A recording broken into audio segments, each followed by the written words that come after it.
Mm-hmm. Okay, so we are live. Welcome everyone who are logging in via our Zoom. I'm really happy to have you here. We're just getting everything started. Okay, so I think we'll start now. Aisha. Okay, ready to start? Okay, so welcome everybody. Good afternoon and good evening to our final Thursday evening discussion, Bridging the Atlantic. It's not the final Bridging the Atlantic session, as we have on Saturday a poetry slam at the same time, 7 o'clock. There'll be poets from both sides of the Atlantic performing, but this is the last in our series of diaspora dialogue discussions. I should mention that this event is live captioned, so if anybody would benefit from, if you go to the bottom of your screen, you'll find a button there to click for closed captions, so you'll be able to follow that way. So for those of us who maybe are logging onto this for the first time and maybe haven't met Daisha before, who is resident in New Haven, Connecticut, the whole idea behind Diaspora Dialogues was hers. She came to the UK last year as a Fulbright scholar to complete her master's at Royal Holloway in public history. Before that, she was a major in modern English history and specialized in, let me get this straight, aristocratic women in the court of Queen Elizabeth I. But now she's focusing on Blackness. But we met because her tutor brought her and her classmates to Black Cultural Archives to take part in a workshop. That was where he introduced us with the aim that we would collaborate over the play that Daisha has written about Black women in the diaspora. But because of COVID, unfortunately, that play has not been able to take place. And Daisha did tell me that one of the things she liked being in the UK was having discussions with people about different understandings of Blackness. So comparing UK and US cultural differences, and the fact that we often have really interesting conversations in informal spaces. So at the hairdresser, at the barber, but she thought it would be a wonderful idea to put a structured space together where we can come together and have these conversations more formally. So over the last few weeks, we've discussed diverse topics from art, how African representation in European art. We've talked about fashion, feminism, Black power. But today, what we really will be questioning is the concept of Black and Blackness itself. And this is where our esteemed panel will be sharing their insights and experiences with regards to their lives and careers on this topic. So from London, we are joined by Samantha Sims and Osvaldo Rocha Gomez. Samantha is a seasoned information law and digital compliance attorney with over 15 years of experience in her field. She presents internationally on data privacy with focus on the intersection between privacy and technology. She is the CEO and founder of the Information Collective, a digital compliance consultancy launched in 2017, helping multinational organizations and tech startups to manage data privacy, security, and broader digital legal risks and opportunities. Information Collective supports clients in the EU, UK, USA, and the Caribbean. An LLB honors in European languages and law, and is a member of the New York Bar. She has lived in Paris and New York and traveled to many countries around the globe. Samantha is passionate about helping people achieve their full potential. And to this end, she provides coaching, mentoring, and mediation to young people and micro startup companies. So welcome, Samantha. Thank you, Aisha. We're also joined from London by Osvaldo Rocha Gomez. He was born in Lisbon, Portugal, to Cape Verdean parents. He completed his diploma in administration and commerce at Casa Pia de Lisboa in 1989, followed by an intensive course in accounting. In 1998, he emigrated to the UK with his wife and 2 daughters, where he completed his degree in social science. He worked as an Iberian and Latin American coordinator at the London Olympic and Paralympic Games 2012. In 2013, Osvaldo started his own business, Grupo Jet, a team of entrepreneurs focusing on recognizing artists and talents of African countries of Portuguese official language. That's known as PALOP for short, P-A-L-O-P. So African countries of Portuguese official language. And this expanded to include Brazil, as well as the UK and Portugal itself. Osvaldo also developed the Apex card, which is a business to promote networking among Afro-Portuguese businesses and communities in the diaspora, and to promote Afro-Portuguese culture. He runs Imagem, which I know I've pronounced wrongly, I'm sorry, Osvaldo, training programs to assist parents, families, leaders, organizations, and businesses to achieve personal and business goals. In 2018, Osvaldo changed his business design to not-for-profit so that he could invest in making his community visible in cultural Britain, and demonstrate that it's possible to change a mind that has been damaged by centuries of subjugation. Welcome, Osvaldo. Thank you very much. And now I believe Daisha is going to introduce O'Neill. Yeah, so I'm really excited to introduce my good friend O'Neill Rowe, who is a Black American of Jamaican descent who lives in our home state of Connecticut. He's currently pursuing a Bachelor's of Science in Mechanical Engineering, where he also served as the president of the National Society of Black Engineers for his school chapter. Outside of engineering, he is engaged in quote unquote nerd culture, where he was the co-founder and co-host of the Black Bento podcast, which kind of is a really awesome podcast that discusses Black issues, but also different debates in anime and gaming, that kind of is meant to reach out to different audiences, called Black Bento, which you can listen to on Spotify. And he is also hosts a Twitch channel where he live streams his gaming activities. So welcome, O'Neill. Thank you so much. Happy to be here. So we'll be asking questions to each panelist in 3 specific areas. The first area will be around what Blackness means. The second will be slightly broader, looking at culture and representation.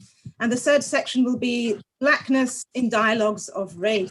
So do keep the chat going, keep the comments coming, everybody, and feel free to post questions. So we will pause about half an hour before the end for you to ask those questions.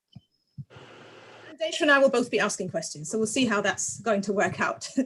But the first question, I suppose, I'd like to put to Daisha and O'Neill together, which is to define Black African American and as a Jamaican. I mean, how would you define Blackness? I know you're both from New England, and there's so many different Black communities. So it's a very broad question, but broadly speaking, how would you define Blackness? Anyone of African descent is how I normally go about it. Because here in America, everyone's from so many different countries and so many different cultures. It's hard pressed to say that there's one kind of Blackness. So we've come to adapt all cultures and all nuances, no matter how your Black features may show up physically. If you could trace back your roots to African descent, you're Black, in my opinion. Yeah, and I kind of agree with that. Like like you said, me and O'Neill, we both live in the same state. We're both in Connecticut, which is really in close proximity to New York and Boston, which are kind of like these major hubs. So there's a lot of different people all the time. But for me, I've always seen Blackness as being defining kind of like just you're of African descent. But I also think that for me, when I thought of Black culture, however, I usually think of African American culture. When someone says, okay, well, let's talk about Black culture, I think there's a certain expectation of where the conversation is going to go here in the States. So Blackness as identifying someone has always kind of meant someone of African descent, someone who's Black or brown, including like people who are Afro-Latino or coming from the Latin America. But in terms of culture, I think whenever I heard it growing up, I always just thought Black culture here. Mm-hmm. Has that changed, do you think, since you've been to the UK? Is that have you started to think about that differently? Yeah, definitely. We spoke about this about 2 weeks ago whenever we spoke with Stella Dadsey, but I think that I always tell people that I kind of experienced or understood Blackness, my own Blackness, whenever I came to the UK. because whenever I just was exposed to so many different, just so many different people. So, and I had more conversations about what it meant to be African American in a way that I didn't have here. And I also think it's interesting kind of seeing how Blackness kind of changes depending on your region. So I know that whenever me and O'Neill were talking about it recently, his girlfriend was saying that she's from the Midwest. And so Blackness for her has always just meant African American. It hasn't been an inclusive term because of migration and kind of who you're surrounded by. So Blackness kind of depends on where you are at that time. Mm-hmm. Interesting. And so Samantha, how would you describe, what terms would you feel would best describe your heritage and identity? Would you say Black British, Black Caribbean, or do you think there are other terms which are more appropriate for people in the UK? Yeah, it's a funny one. So sometimes I'm not always sure if it's the label that has been given to me and I've readily adopted it, but I'm very, very comfortable in the identification of me being Black British Caribbean. And more specifically, I feel that Black London Caribbean represents me and the diversity of my culture. So when I think about the Britishness, the British side of things, the very first time I had to embrace Britishness is when I lived in Paris. And they used to call me the Anglo-Saxon girl. And I would be stunned thinking, who are they talking about? Because to me, Anglo-Saxon is just purely white. But obviously in their eyes, I just wasn't French. And so therefore, that Britishness came through. And seeing that difference made me understand to what extent I am British. Also, my travels when I'm in Jamaica, as much as I'm of full Jamaican culture growing up within Britain, again, that label British sticks with me. I'm considered as, I'm from the first world, as they call it sometimes, or foreign, or, I'm from England, or whichever way they want to put it. And so with that, again, there is this additional layer where I have to accept that Britishness. And I recognize that through some of my behaviors as well, no matter how dominant my Jamaican culture is. I think it's interesting that you say it's when you travel that you start to think of these things, and because then you're seeing yourself in relation to other people and how they see you. And I definitely had the same experience when I studied in Scotland. I'd never been raised it wasn't allowed for me to call myself English as a Black person in Britain. You're British. In Scotland, Britishness didn't mean anything to them. They were Scottish, and so therefore I was English. And they couldn't understand any other way of identifying. It's really quite interesting. If I could bring in Osvaldo here, because of course you've traveled, you said your parents traveled from Cape Verde to Portugal, and then you have traveled to the UK. But actually, before talking about your own journey, I wanted to ask you, what is the word that's used in the Portuguese language then to describe Black people? We're saying Black, but I know sometimes words don't translate that well into other languages. Yeah, they call us Palops, like I said, or Pretos from Africa, which means Black from African. Sorry, could you repeat that? Pretos, Mm-hmm. which means Black. But we don't use the color. When we actually in Portugal, they don't use the color. What they use is an African descendant or Afro-Portuguese from Afro-Portuguese countries. So that's a Black word is a very sensitive word. So white people are very careful with that. But having said that, there's a lot of issues with that. There's a lot of issues of integration, of opportunities, like in many other countries in Europe. So do you think also in terms of African Portuguese people that you're from diverse backgrounds, does the terminology, do you feel it adequately covers all of you? I mean, maybe you can just briefly explain the different countries that come under that term, PALOP, for our audiences to understand. All right. When we talk about Palop, we were talking about the ex-colonies from Portugal, which is Angola, Mozambique, Cape Verde, Guinea-Bissau, and Saint Tomé and Príncipe. So all these countries, we look at as like Afro-Portuguese communities or Afro-Portuguese people or Palop people in Portugal, and not only in Portugal. Everywhere we go, we identify ourselves as Palop. So this is a way to understand which part of the Africa we are talking about. Okay. Cool. I've just got one final question on blackness, and I'll let Daisha add her questions. But I was thinking of actually, I know the three of us here are of Jamaican descent. We have our motto, which is "Out of many, one people."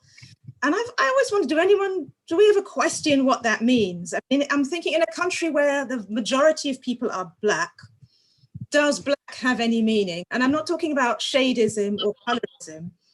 I'm just thinking, what does mean in the context of being in a black country? I don't know if O'Neill or Samantha want to come in there. Yes, certainly. So for me, I've always taken that to mean that no matter where you come from, we are Jamaican. Doesn't matter where you originate from. You could be of African descent, Scottish descent, Lebanese descent, German descent, but the unifying part of it is to be a Jamaican.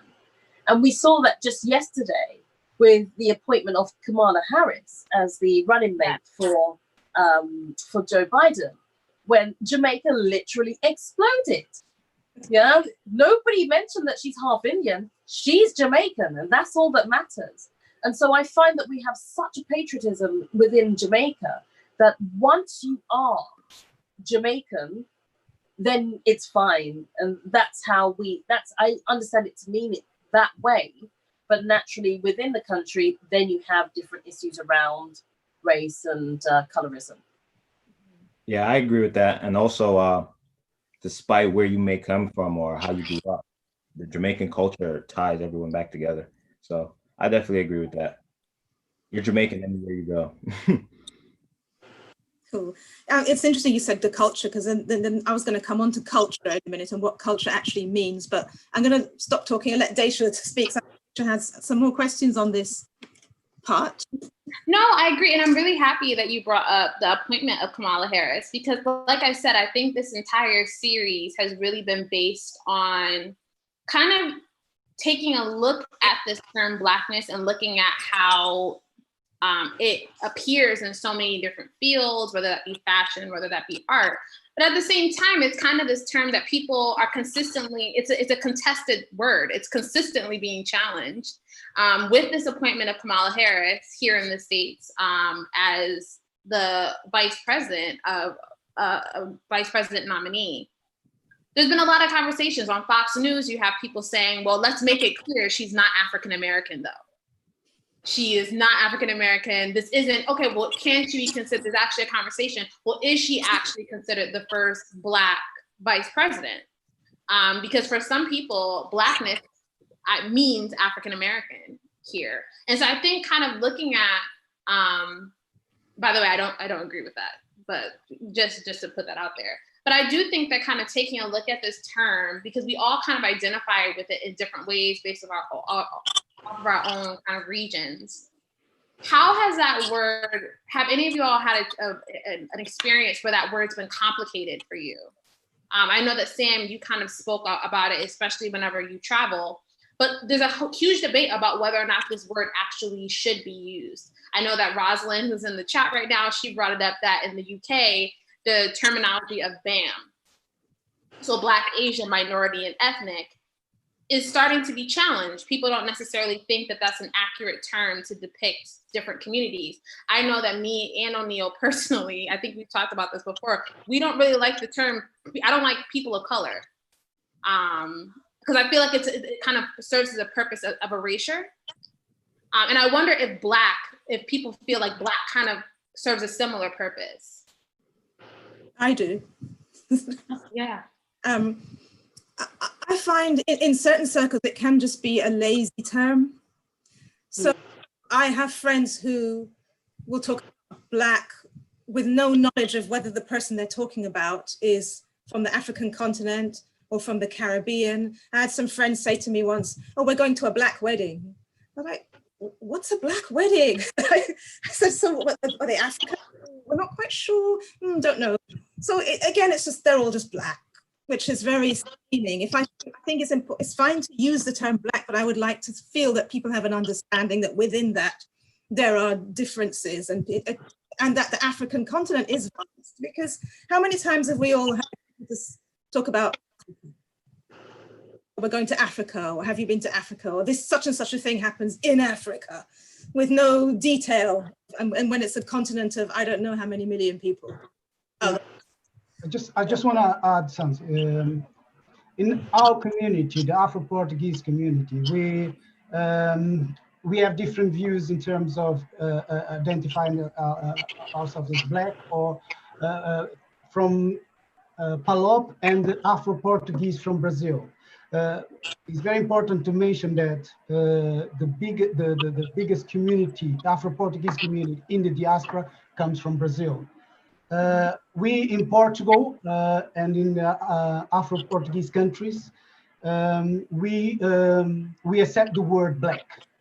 But if you say the word Black in Brazil, they wouldn't accept. They would prefer to call Negroes than Black. So I believe in the way we are labeled, it all depends on the culture of the country as well, how they see the words. So people of color, we do accept the word people of color and not Negro, for example, in Portugal or in all these Afro-Portuguese countries. So, yeah.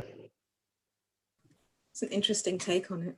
Yeah, and I think it's really interesting because I think we talked about this last week whenever we had our conversation with Michael about Black art.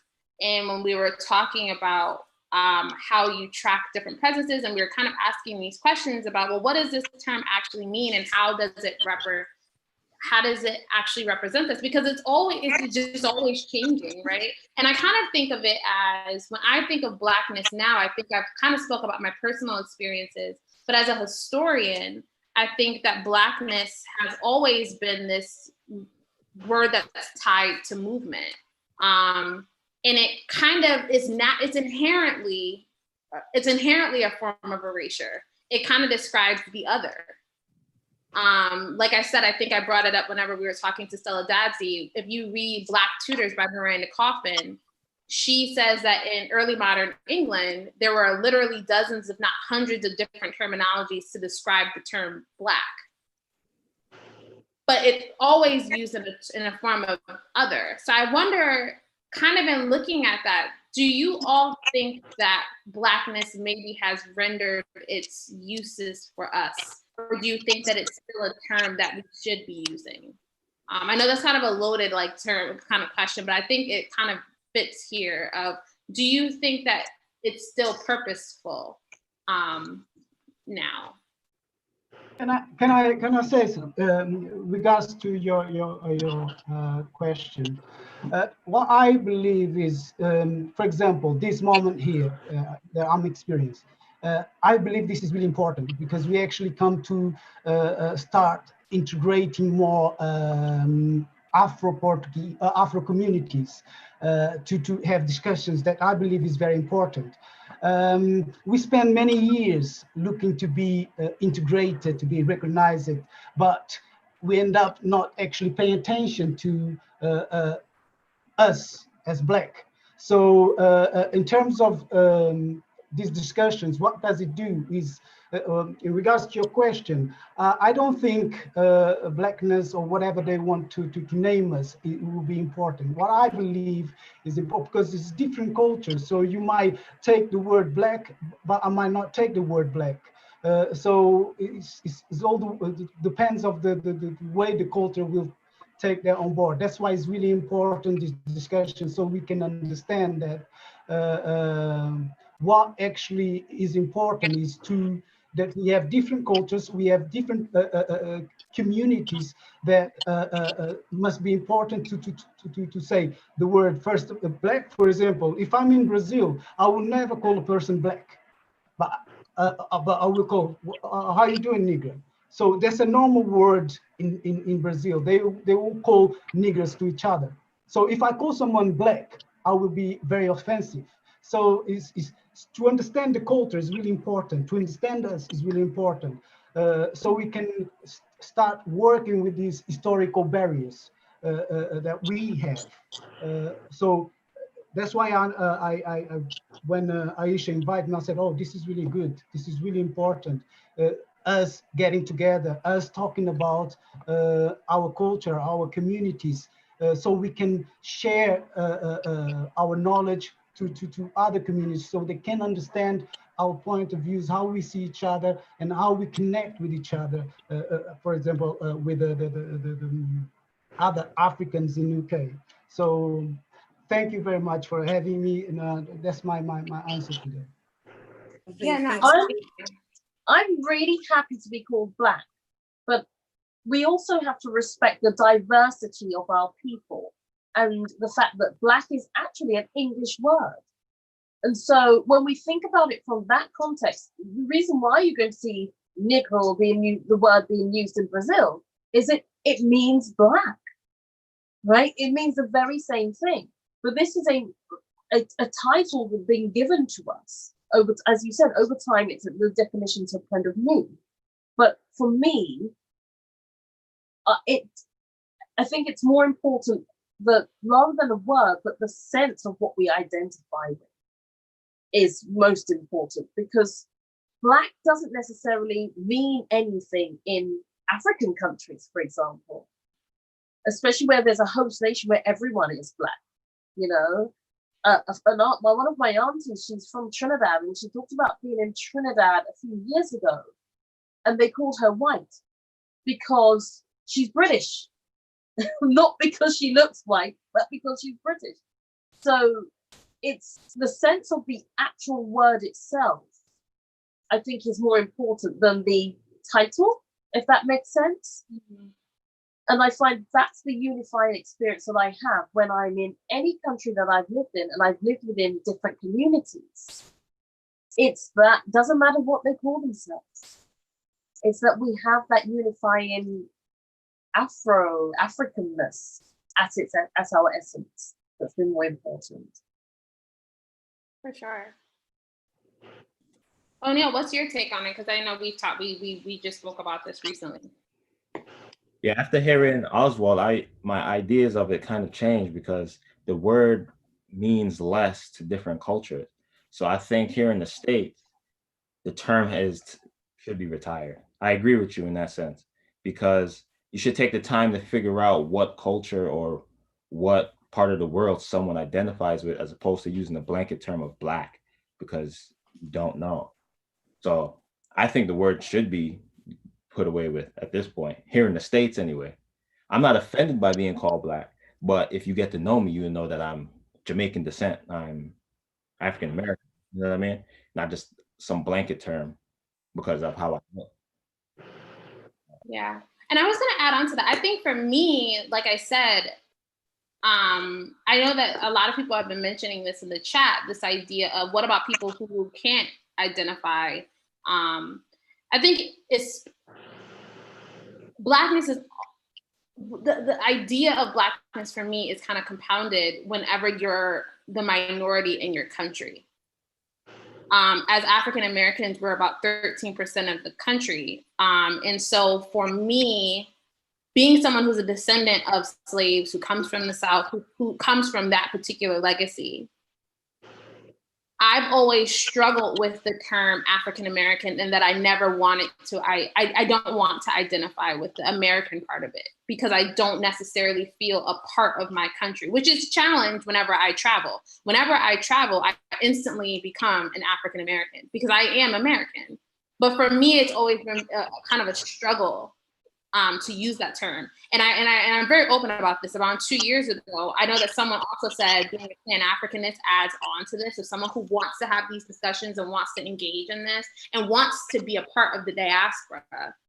For a long time, for about a year, I was identifying as just African. Like I just want to be, I'm an African first and foremost. But I do think that even that in itself is difficult to claim because that Americanness is still a part of me in a sense, if that's making sense. So I think for me, it's Black is kind of like the term that I can use for me personally on a personal level because it gives me an out. I don't have to identify with that American part. So I think for me on a personal way, it means a lot to me. Whereas for other people, it can serve as a term of erasure, especially here in the States. And I think I'm just going to say, actually, I think it's really important that we have a universal term for one reason only, which is that otherwise people will decide what we are. So when I lived in New York, something I found really, really difficult was that whenever I had to fill in forms around diversity, I was not represented. I'm not African American, and there was no title for me whatsoever. Right? And then on top of that, when I think of African American, then if you're African American, what are for example, the Nigerians who moved to Texas within the last generation? Because to me, that's African American. So I personally feel more comfortable having a general title, but I come from title generation. And then however you identify within that, then you identify culturally separately within that. For sure. And just to add on to that, I had a conversation with, and I think a lot of people are thinking about this. As Aisha said, like these conversations come up all the time in informal settings. I had a conversation with my hair braider. We were talking, and she's from Nigeria. And she kind of was talking about the fact that she didn't know the entire time she called me cousin, which was really beautiful. She said, there's no reason for me to doubt that you aren't my cousin. There's no reason why you wouldn't be. So I'm just going to call you cousin. But she was saying to me, she didn't know when she made that transition to being African American. And she said that she didn't know when our communities would, because I think a lot of times in New England, you are exposed to a lot of Black communities, but whether they interact often is another story. And oftentimes we kind of go into our own little silos. And again, we kind of like, okay, well, Blackness is here, but then it kind of changes whenever we're interacting. And she said she was wondering, well, when do I make that change? When does our relationship become something different where I'm not the other? And so I think all these questions are things that are consistently coming up, like you said, especially when you look at different migration patterns. Yeah, I mean, they come up in the UK as well, and that you get asked, where are you from when someone meets you? So where are you from? I'm from London, but where are you from? So then you say, oh, I'm Jamaican. Then my parents would say, no, you're not. You're not from Jamaica. Why are you saying you're Jamaican? And how many generations have to go before you can either stop asking the question or you can just say, I'm British. I don't know. And I don't know if it's that I wouldn't want to stop saying I'm Jamaican, but then for my children and their children, assuming they're going to continue to live in the UK, naturally there'll come a point where they won't really identify that strongly with Jamaica anymore, and who knows who they might intermarry with. So I think that the further on we go, the deeper and more nuanced the whole gets. But I believe the best way to describe ourselves is African descendants. In Portugal, when they ask me, it's exactly the same things that happen in UK, in the United States. Where are you from? If I say I'm from Portugal, oh, sorry, original, where are you from? Because they see my color. So, and I find it easier to tell them that I'm African descendant, because they will straight away know that, all right, so you're born here, but your parents are Africans. So I think it's the best way to describe ourselves. Because if you look at describing ourselves as Black or Negro, that doesn't describe us, because we have issues with this. For example, in our community, Palop community, we have issues with the word mulatto. I was in Angola a few years ago, and when I got there, they were saying that, oh, here you have vidas mulatas. That means is half-caste life. So you have a better status in Angola because you're a bit lighter. So that really disgusted me. And I said, what are you talking about? I'm black. I'm not half-caste. I'm not I'm mixed, but I'm black. I'm African. I'm not. I didn't came here to say that I'm better than you, you know. But this is a black man talking to me. So from there, I start understanding that there's a lot of issues within us, with our identity, with the feeling of color shows that we are less than others. So for that reason, I start to call myself as African or African descendant. Yeah. And to add on to that, I agree, because the term black or even the term white is associated with actual color, like how your skin looks.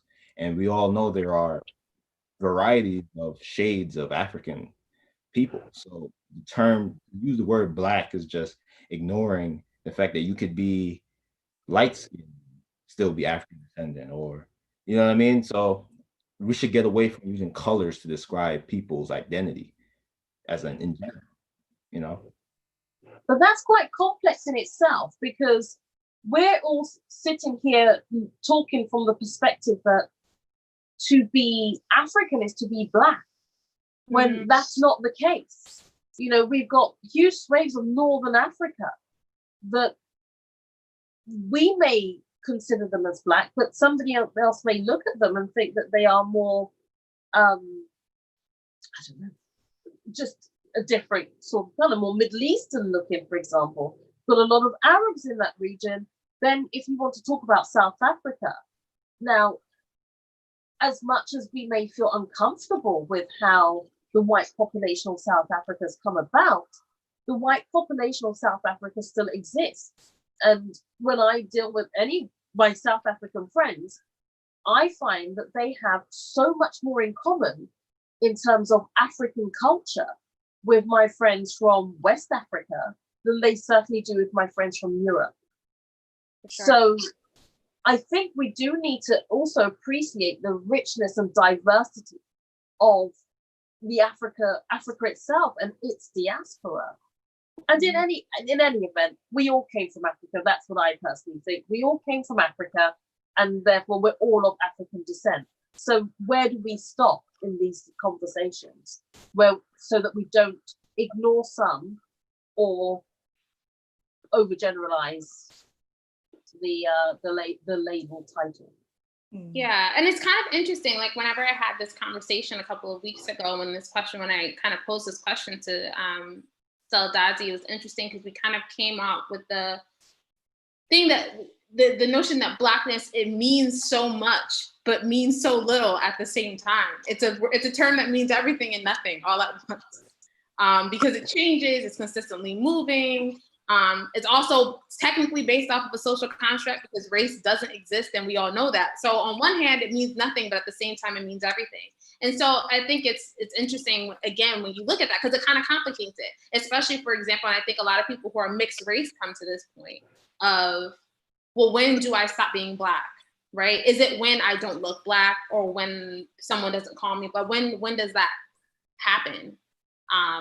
Which is an important conversation. But I think it'll be really interesting, I guess, to transition to, again, looking at how Blackness and culture, because we've kind of been talking about that a lot, and kind of moving off the idea of the word and kind of what that word means in terms of our own cultural backgrounds. And that's where Akala makes some really great points, especially in the book Natives, yes, where he says, you know, people socialized as Black or people socialized as white. That makes a difference. I know of some Black people who have no connection with the term Black at all, unfortunately, but that's just the lifestyle that they've lived. So I think it's a really difficult one, and I try to respect whatever title you want to give yourself, provided that you're not trying to do a Rachel Dolezal on us. But however you wish to define your identity is what you are. But we have to have an umbrella term to some extent in course. order for metrics to be accurately recorded to ensure that we are having racial equity. And that's where I think this becomes important. If Yeah, you and look you see, oh, sorry, go ahead, Osvaldo. if you look at the Palop community, yeah, we don't identify ourselves as colors. We never say I'm black. We say I'm African. When we say that, we associate the word as racism. Why you call me identify as a color and not as where I'm from? I am from Africa. For example, I have two daughters. My both daughters are white. Yes, but they identify themselves as African too, because they're African descendants.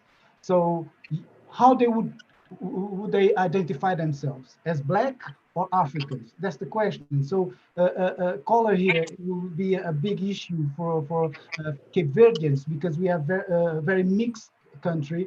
My grandmom is she's white, but she was born in Africa. She would see herself as African. If she speaks the accent, everything, you would say, oh, you are African straight away. So why color? Why not African descendant? Why no African? Because like you said in Samantha, that we all from Africa in certain ways. So even if you were born here and if you have the African pictures or you have the accent, you don't need to have the color, but you have the accent. You can see straight away, oh, she's African, or she's not black, she's African. But when we first came to UK, we start seeing that, oh, here they see themselves as black. They don't see themselves as Africans.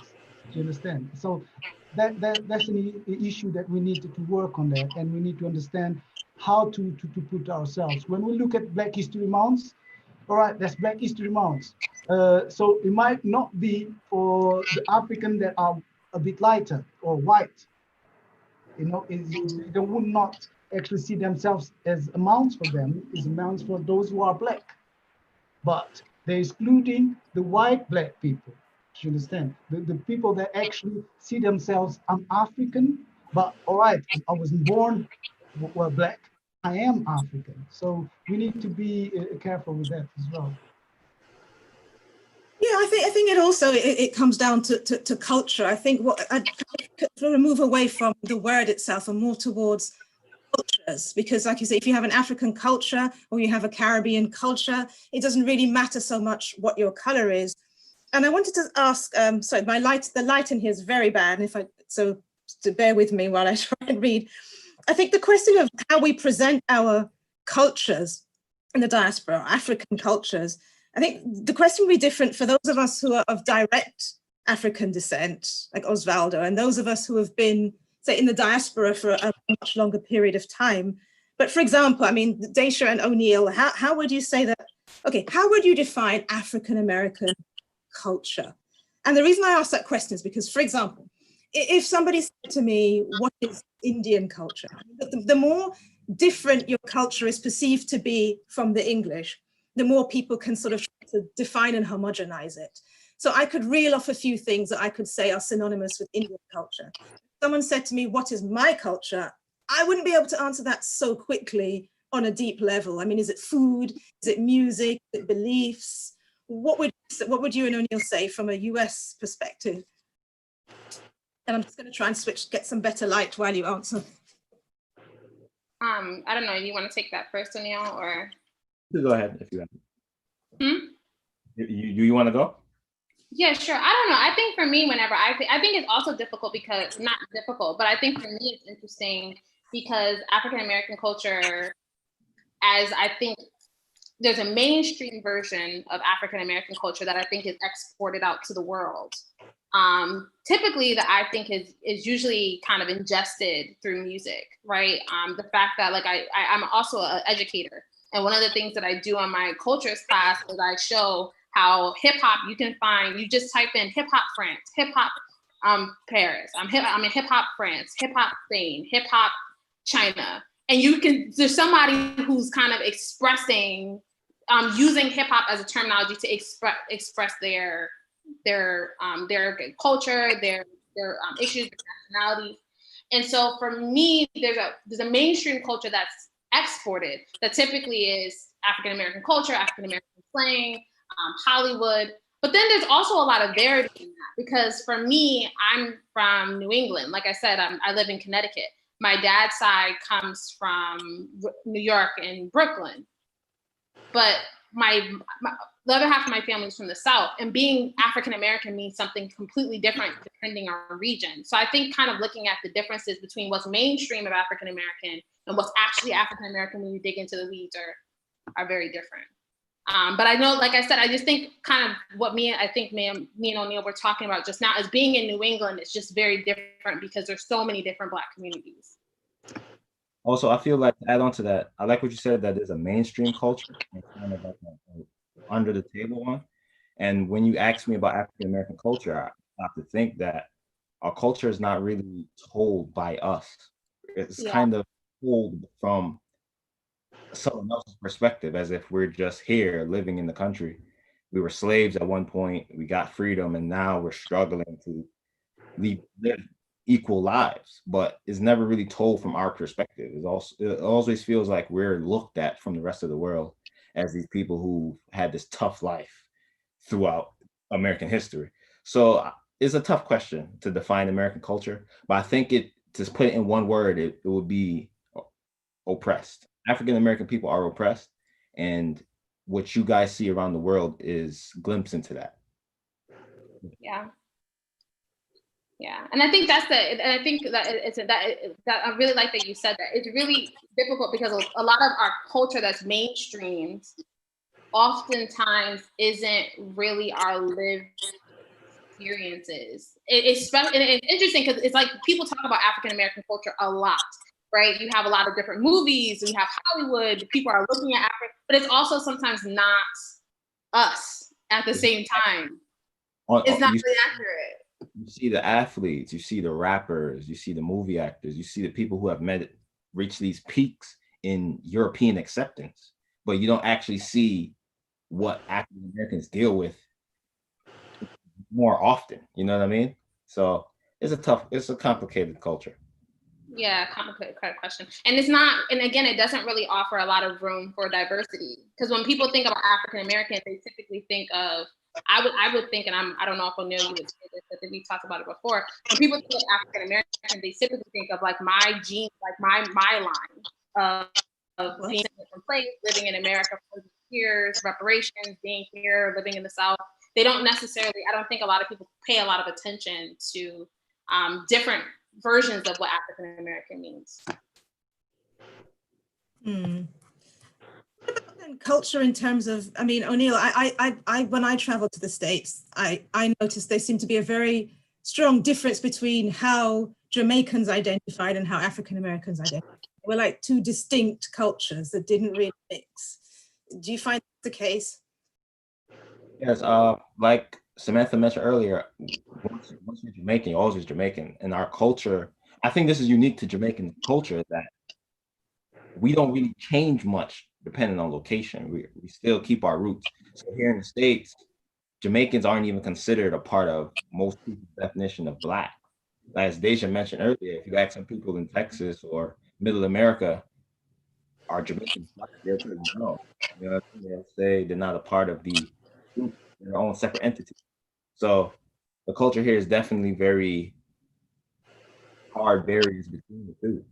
Like, so me being Jamaican descent and also African American, I grew up around African American kids, but my culture at home my opinion of my own culture and how I behave never changed because my parents raised me as a Jamaican.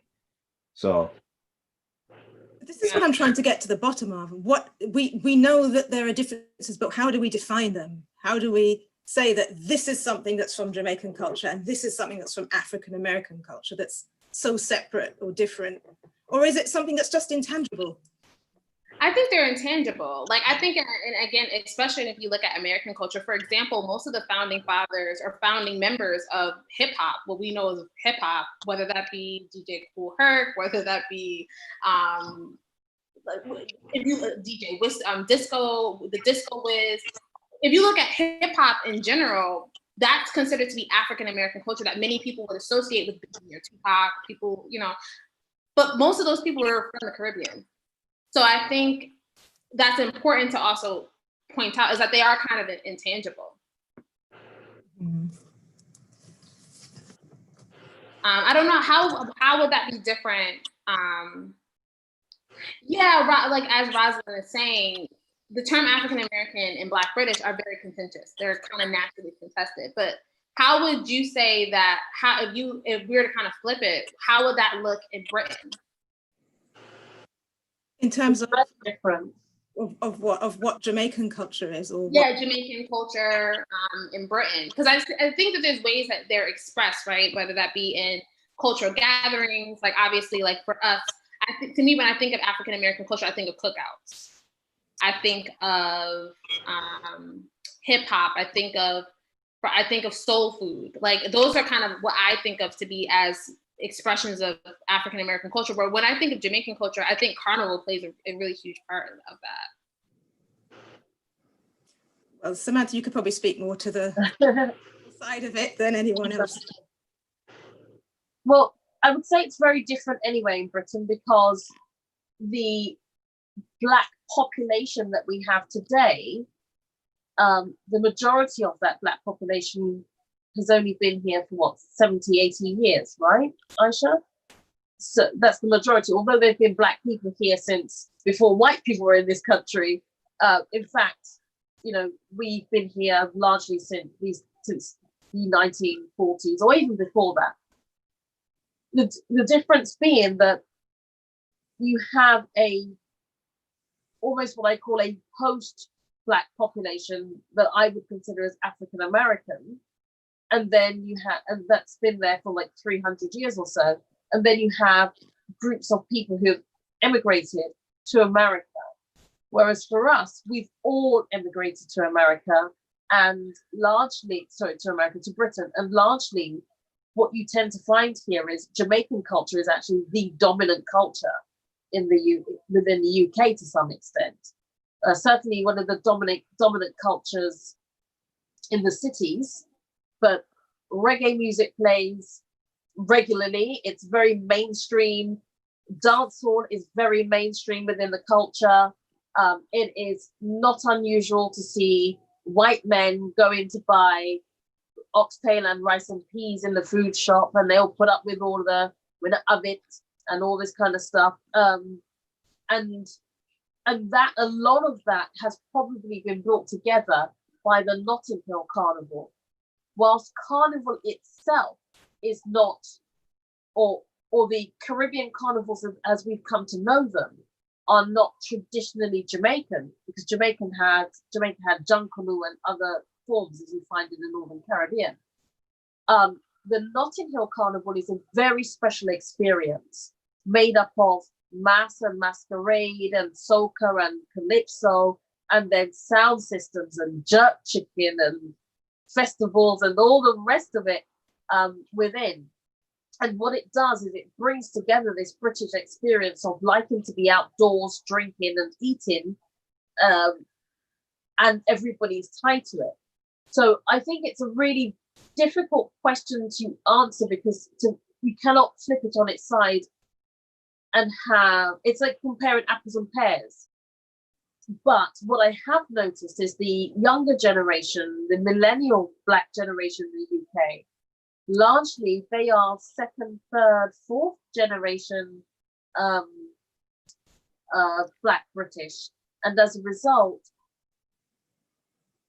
we now start to see them speak less about where their family is from and what their culture is in that way.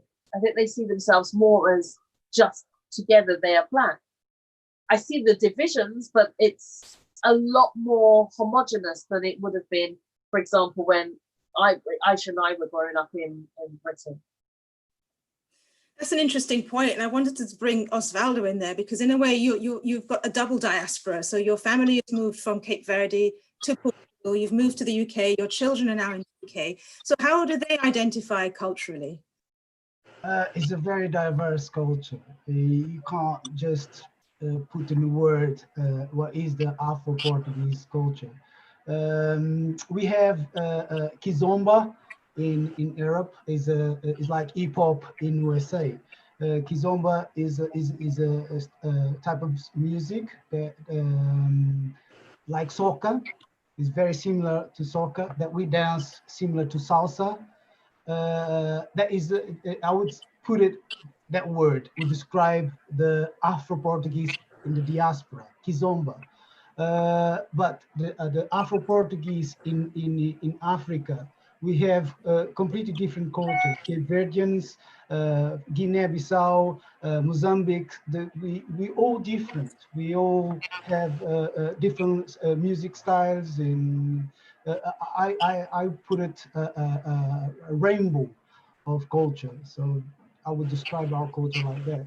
Yeah, but yes, the diaspora ones who unite us all is Kizomba. Because if you speak with a Guinea-Bissau about Kizomba, he will feel like Kizomba is part of his culture. If you look at Angola, it's part of his culture too, like in Cape Verde, in other countries that speak Portuguese. So that's the only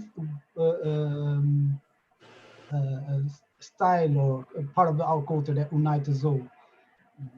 But even that's spinning out, right, Oswaldo? Because I go to Kizomba clubs, and the people I would go to Kizomba with are not even Afro-Portuguese. Yeah. 2003, when I went to Kizomba, yes, they were, but now I go for Kizomba lessons and party up in Balham and where, Wandsworth and different places, right? So it's very different now. See, yes, Kizomba is spreading, is actually very contagious, is beautiful. I'm suspicious to talk because I'm Cape Verdean and I love Kizomba. But since young, I always felt that, Kizomba is a place where I can see the Angolans, the Cape Verdeans, Mozambiques all together. But once we come out, we all come to our places and stay far away from each other. So the Kizomba really connects us all in Portugal, and is doing that now. Is actually introducing our culture through our music in the UK. And the Kizomba teachers, many Kizomba. I have one of my best friends, is Said. I don't know if you know him. He's a Kizomba teacher, and he's from Bangladesh. So, and if I go to his club, everybody there is from everywhere, but not from Cape Verde, not from Guinea, not from Afro-Portuguese countries. So yes, it's true. It's true that Kizomba now has been a way for us to start integrating, start actually educating a little bit our the British society about the Afro-Portuguese community.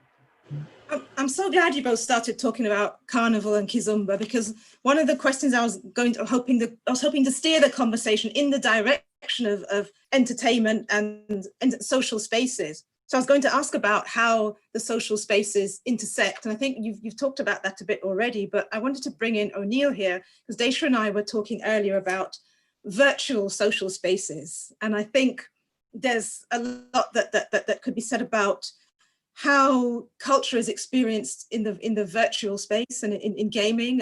Can you talk us through that a bit? Well, gaming is a very white dominated culture. It's mostly seeing Black gamers is still kind of rare, and seeing us in prevalent or top notch positions is still something that is happening now. But it's a very dynamic space that Black people are getting into and becoming more popular. And so I stream on Twitch, and there are a plethora of other Black streamers on there who are carving out their own spaces, making their own fan bases.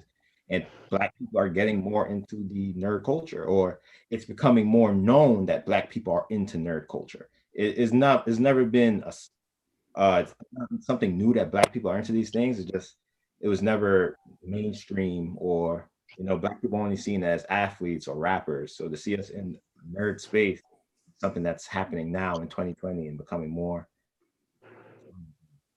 But from my experience, it's been one of ups and downs, because us being the minority in that space as well, we have people who say hateful speech, or we get what we call trolls on the internet who come into our spaces and spread negativity.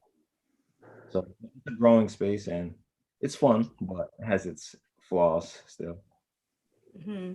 I was thinking also with that in terms of how the cultures represented on screen. So in things like, for example, Minecraft, we were just recently informed about something called African Minecraft server. I forget the name of the founder, but it's just to show African societies and history through the platform of Minecraft. I mean, do you find that sort of thing happening more in gaming? We're seeing that representation more in that virtual world than we did before. Yeah, the past 2 to 3 years, we've seen massive increase in like Black characters and Black voice actors and movies with Black roles and certain characters that were normally white into people of color now. So the industry is trying to keep pace with the change of society. That's definitely happening a lot. Yeah, and what happened in Minecraft with that African group trying to present history. I didn't know about that. Yeah, and I think more importantly, it's not even so much from what I gauge. It's not even so much only the fact that the industry is really responding, because in many ways they still haven't. Like I talked to Aisha earlier, I'm a simmer, so I play Sims a lot, and for some reason we still can't give a variation of different skin tones on Sims. For some reason, Black people still look like ghost-like, like kind of these unnatural colors that were depicted visually. But yet you have people, and I think that this is something that's important that I can see, obviously, with what O'Neill's done and other people, is kind of forcing that space, forcing a space for Blackness to kind of be. You have people who, like, I downloaded mods, so now I have a bunch of different skin tones that I can be whoever I want to be on Sims, and now I feel more included on Sims, not because Electronic Arts did it, but because Black people said, we're now going to carve off the space and I'm going to create these mods so that people can feel more included, so your culture can be represented to experience in the fantasy world. And like I said, I think in particular, O'Neill and the Black Bento podcast does a really good job of that, because it's not only focused on gaming, it's also focusing on anime, where you can see a lot of different growths. Like I know that, you know, I sent to you that recently, there's now going to be a Caribbean anime. Yep. That's Caribbean inspired. So people kind of challenging those spaces is important too, of making sure that when we talk about representation, what are the ways that we mean? But forcing that space is important, not necessarily waiting for people to change. Because I don't necessarily see the industry changing. I still see the industry just kind of focusing and waiting for Black people to invest their time to help. Okay, well, you all make yourself feel more represented. Black people are definitely taking the initiative on the change, but the companies are becoming forced to keep up. Mm-hmm. Yeah. I've had loads more questions, because I was going to ask about your careers as well and education, but I think I haven't been looking at any of the questions from the audience. So, and I did say we would pause at 8 o'clock. Do you think now might be a good moment to pause and just see if we can answer, if the speakers could just scroll through the questions and just see if there's anything you want to yeah, I see a lot of comments that have been made the entire time. Like I said, I see the Black Monologue said, as an anime and manga fan, there's a lot of anti-Blackness in those internet-based spaces, although I think with younger generations, there's more representation of Black people. And I also think that gender plays a massive part in this, because as a queer non-binary woman, there are a lot of erasure stereotypes from every other group in the nerdscape.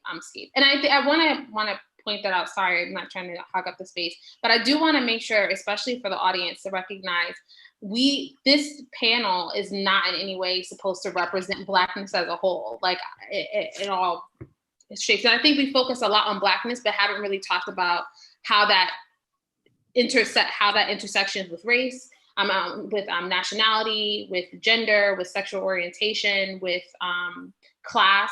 So I do want to make sure that we are recognizing the fact that this isn't completely inclusive as well. And hopefully we can kind of continue on with these spaces. So I just want to make sure I pointed that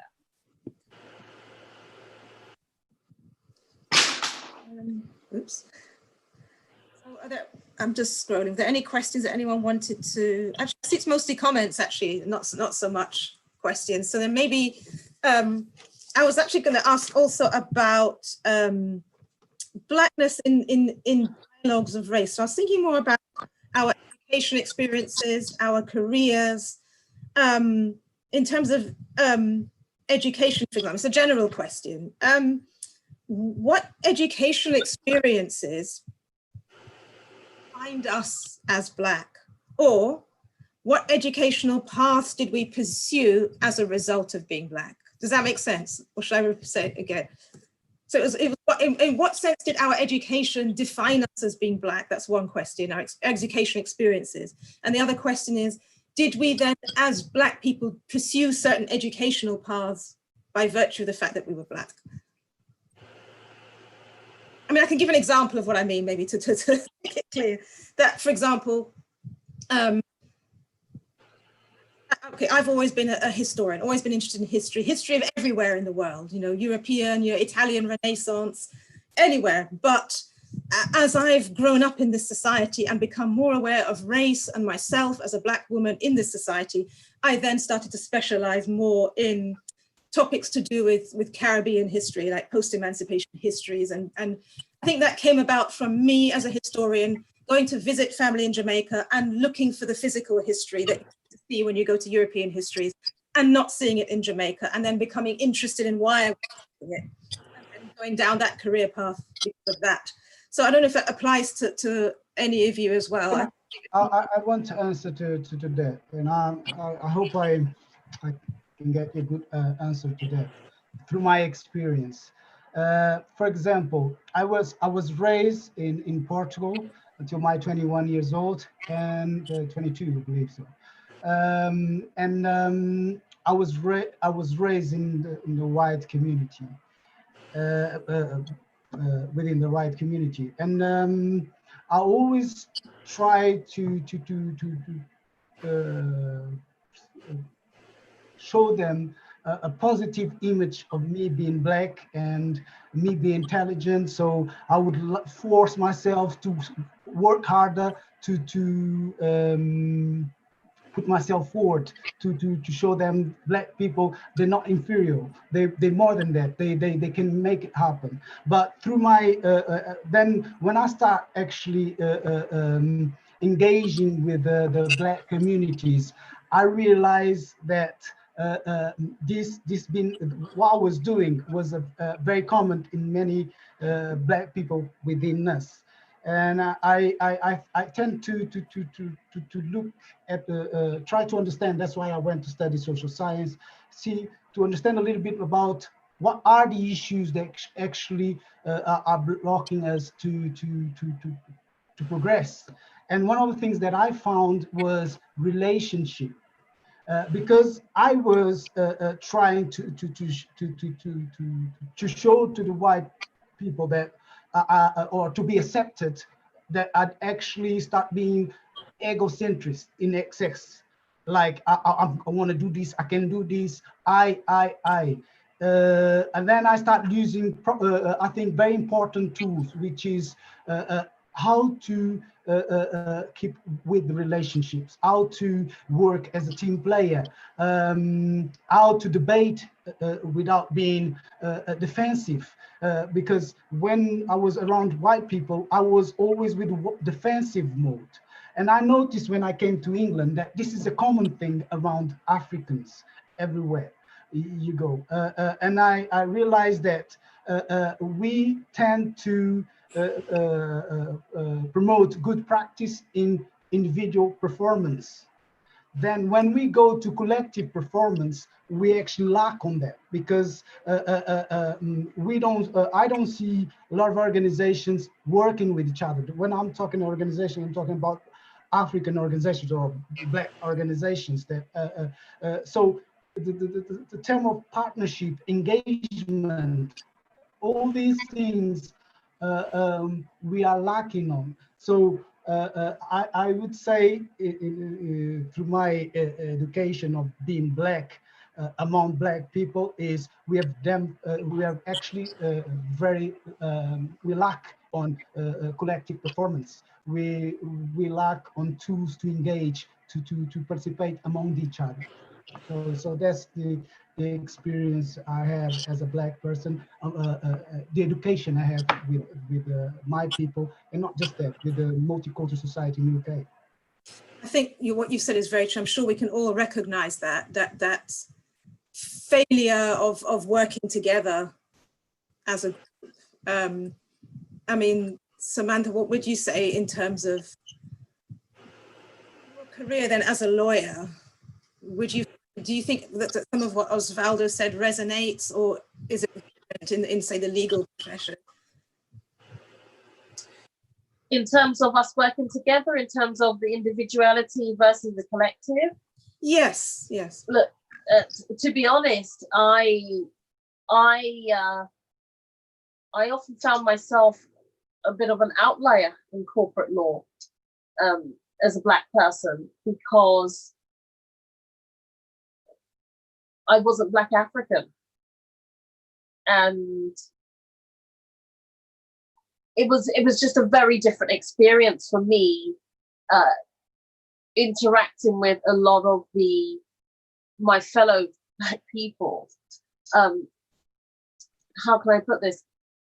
I'd say something that was very different for me is that I'm a born and bred Londoner, and I'm very, very comfortable with being Black and how that interacts with other races and other ethnicities and cultures. And I found that some people, when I started to work with people, were not so comfortable in their Blackness. And so for me, it was, I found myself actually pulling out of some of those Black spaces, those Black legal spaces. And I found myself more comfortable in other spaces, particularly within my own area of practice, the privacy and data protection, the tech area, and be more comfortable within there because I've got just more in common than I had with other people just because we were Black. We were Black, but we were very different. What I would say is that professionally, what I have gone on to do, and I think this has made a big difference to me, this is because I'm Black, is I've gone on to focus on working with a lot of Black entrepreneurs and Black tech startups to help, not just help, but to support Black economic empowerment in that way. And I don't think I would have done that if I wasn't Black, right? And also going on to work with Caribbean multinational companies, again, purely because I want to be able to support the development of the Caribbean tech and digital economy, and so that it can hold its space in the global stage. I now end up working more with other Black groups than I did before. But yeah, I think my experience was just purely because within the legal community, there is a lot of, and at the time that I was coming up, everyone was just trying to get up themselves. And so it probably just didn't work out for me in that way. Does that answer your question? I don't think it does, but that's just my experience. It absolutely does. It's fascinating. I think I'm seeing some similarities and some sort of crossovers from what you and Osvaldo were saying there. Is really interesting. I don't know if Daisha and O'Neill want to add anything to that point, or we can. Yeah, we were talking briefly before everyone got on about, obviously O'Neill and my partner are both engineers. And so going into the engineering field, I think, like you were saying, O'Neill, there's been a reluctance to kind of address race in that way, right? Yeah, it's been kind of slow for most companies to pick up to being diverse and accepting of other people, Black people. So it's been taking its time. And I think to tie into what you said, in that whether Black people work together in these spaces in the STEM field or the science field, we create our own organization such as NSBE, which is the National Society of Black Engineers, where we intentionally make the effort to unite Black people or people of African descent together, or minority people, to feel unified and represented in these spaces.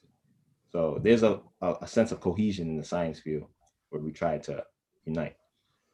Yeah, and I can say my dad, like I was telling him before, my dad is also an engineer. And so he said that it's interesting hearing his take, where he said, even as early as like 5 years ago, race was never something that he's talked about. And now he's like, he's gonna be so embarrassed. He's like so giddy at the fact that he's a part of this African descent network, where now he's able to have, like, they're having all these conversations in the workplace about race and what that means. And so I think that that's definitely assisting in kind of moving away from it just being the individual working in this space to how about we all come together and work together. And I think to me, it's similar. I think for me in education, I've always felt like I've always had an outlet, at least one, although it is difficult in education. I think a lot of people don't necessarily understand how difficult it can be as a Black teacher.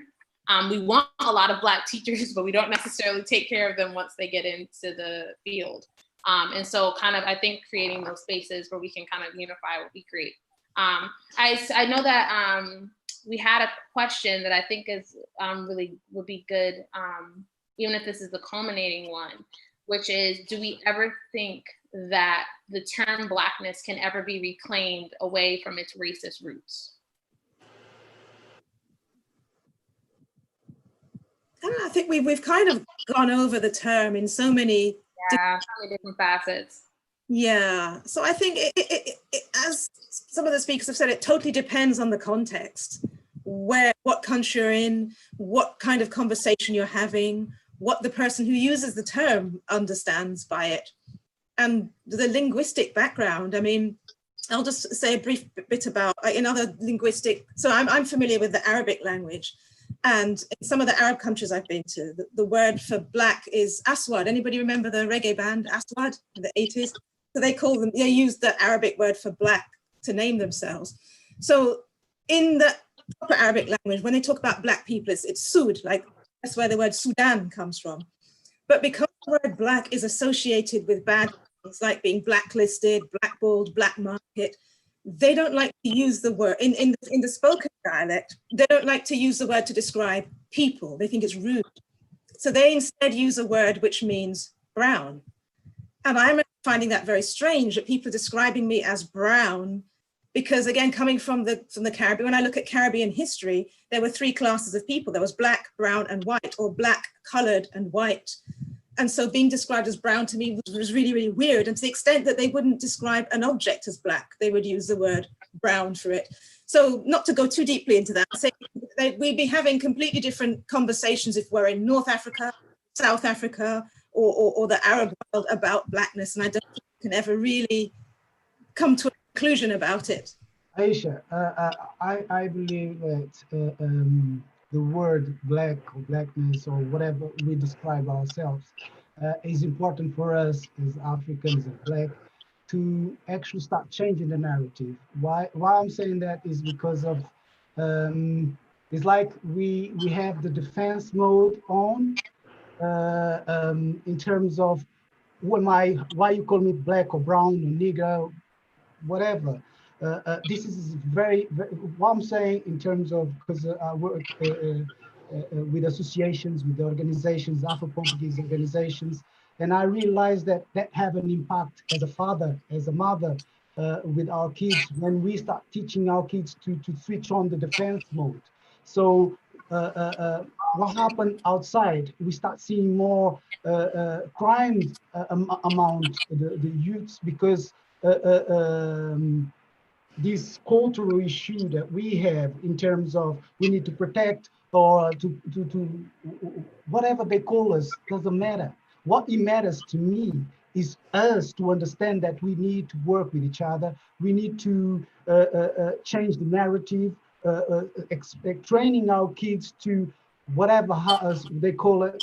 Don't really pay attention. Don't because if we emphasize the labels that they give us outside, we're actually teaching our kids to actually switch on the defense mode. They are fighting with each other because they think that they need to be protective. I'm a man, I need to protect my territory. And they're creating gangs only because, and if you look at Black people, they're not different from the Black people in Portugal. They're doing the same things. And then I realized that, wait, we need to change that. We need to stop actually thinking that how they label us is important. We need to change that narrative. Doesn't matter whatever they call us, we need to understand that if you put a kid outside, you're not going to teach him to protect himself. Oh, if they call you black, you call that name, you protect yourself, you don't accept the word. No, if you call him black, you say, yeah, I'm beautiful, thank you. So that's the things that we need to start sending out there, sending a message out there, saying that whatever they call us, whatever, don't care about it. As long as you focus and you learn to work with each other, learn to be with each other, that's the most important thing.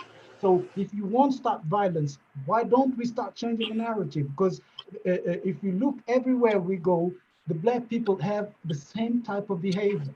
Why? Because the oppression that we suffer, we think that we're still there. We're not there anymore.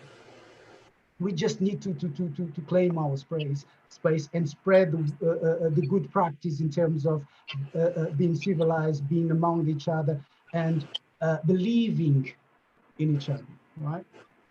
That's my point of Wow, view.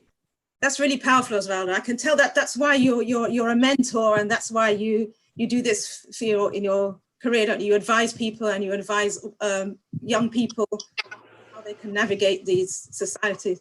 I love my color. I love being African. I love being whatever they call me. Do you understand? And that's what it matters to me. I have my daughters, and they love being Africans. And I find it really nice when my daughter start dancing, and the old Africans will look at her. What? Where she learned that? She danced really good. And I say, because she's African. She got the blood. She's got what I'm proud of. And it doesn't matter which color she is, you know, and she doesn't care. And one of the things that I teach my daughter, and I always say to my daughter, bullying doesn't exist. It only exists if you take in your mind that is bullying. If someone is talking to you when you actually taking that on board, so you're showing your weakness. And one day she was a bit older, and she said, oh, because I speak two languages, that I said something that was really bad, and everybody started laughing. And I started laughing because everybody was making jokes. Even in the breaks, they were making jokes, and I was laughing and stuff like that. And I realized that, all right, I made my part, because my daughter actually doesn't take bullying indoors. She actually find it funny. So people, when they met my daughter's father, would say, oh, your daughter is so nice, she goes along with everybody, I like her so much. So you know, for me, it was very important to protect my daughter from outside world. And how can I protect them? By explaining that the world out there would do whatever, but it is important if you are taking it home or not. If you don't want it, you leave it where it came from, if it's not for you. So this is the type of message we need to send to our kids. We need to send to our communities to understand that it's really important to change the narrative. I agree with Osvaldo about changing the narrative, and there's something that I say is that we need to take the lack out of black, because I think we need to start approaching this from a much more abundance mindset. For a long time, we've been taught that to be black means that suffering and oppression that even O'Neill and Baisha mentioned, that was linked to African Americanism. And actually, when I think about blackness, I think about triumph and richness. I think about people who were kings and queens before. I think about people who have, despite oppression, triumphed. So I don't think about being black as a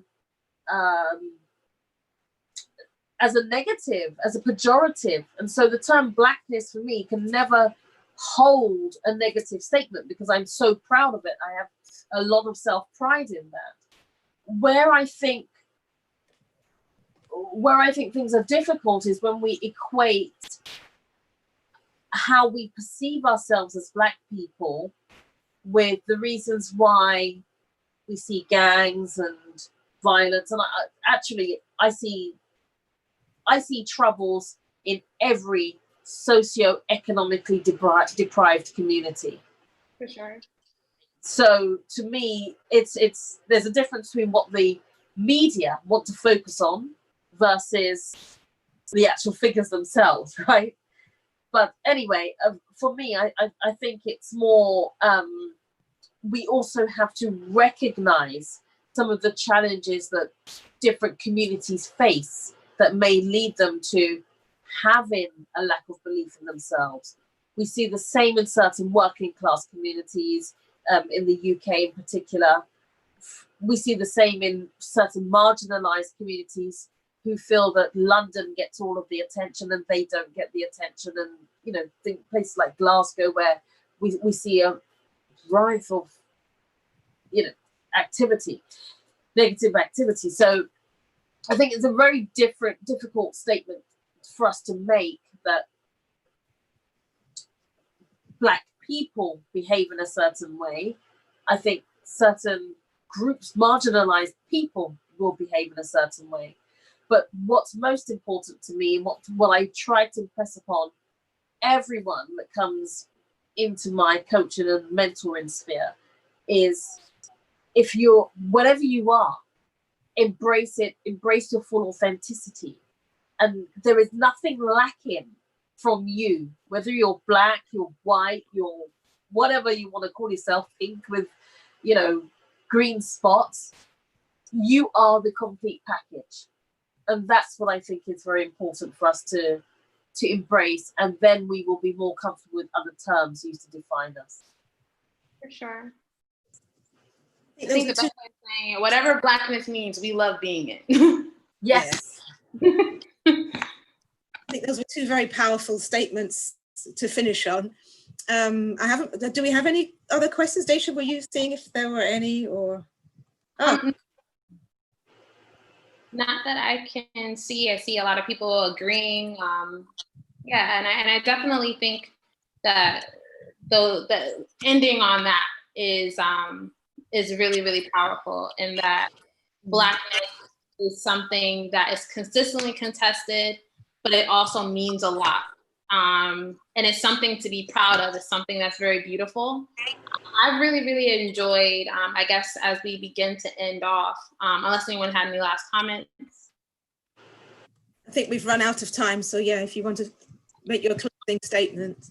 Yeah, I just wanted to say I really enjoyed this conversation. It was really beautiful. It was wonderful to see and meet all of you. It's really been awesome to see a lot of people who come on a weekly basis who've been coming. We really appreciate your feedback and appreciated your time and your energy and your thoughts and your perspectives. And I guess I wanted to end off with this. When I first started the series, during the first conversation, my mom said, it's really, really beautiful to be a bridge. This series is called Bridging the Atlantic, and in so many ways we have these conversations. We have them in our barbershops, we have them in our restaurants, we have family dinners, but it's important for us to continue to find spaces for you to be a bridge for someone else's voice.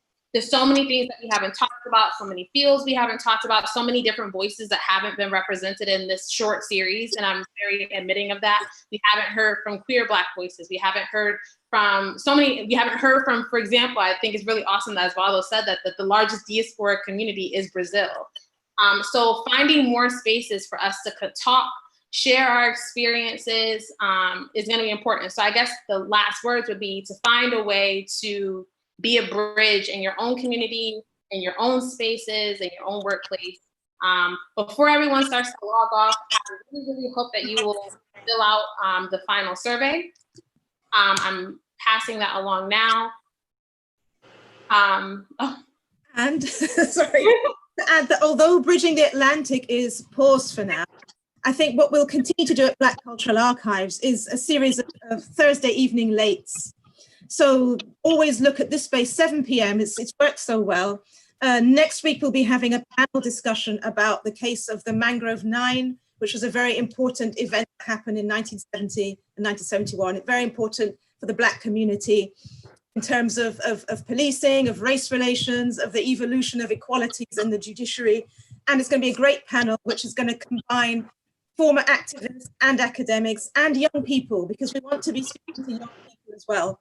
And we will be joined by some young actors who've been taking some of these events from our histories and making it relevant to young people. So I hope you'll all join us for that as well. And Daisha and I have said we definitely want to collaborate again and do Bridging the Atlantic for early 2021. And maybe we'll have set themes again like we did this time. So. For sure. And like I said, thank you so much. I will be posting, really quickly, you can always go, the Bridging the Atlantic website will still be available even though the series are not going to, the series is going on a brief pause. You can still go to the website. It's updated where you can find secondary sources if you want to read up more on the issues that we've been talking about the entire series. It's all listed there, so you can go ahead and visit the website. And as always, support and keep contributing to the BCA. It's a wonderful organization that hosts these conversations, not only in the UK, but also all over the globe. We're going international. So thank you so much for logging in. And thank you to all of our beautiful speakers. If you allow me to, I'll put your tags, Black Bento, all the organizations that you all are part of on the Bridging the Atlantic website. Thank you very much for having me. Yeah. Thank you. Thank you. Thanks, Anil. Thanks, Samantha. Thank you, all of you, for listening.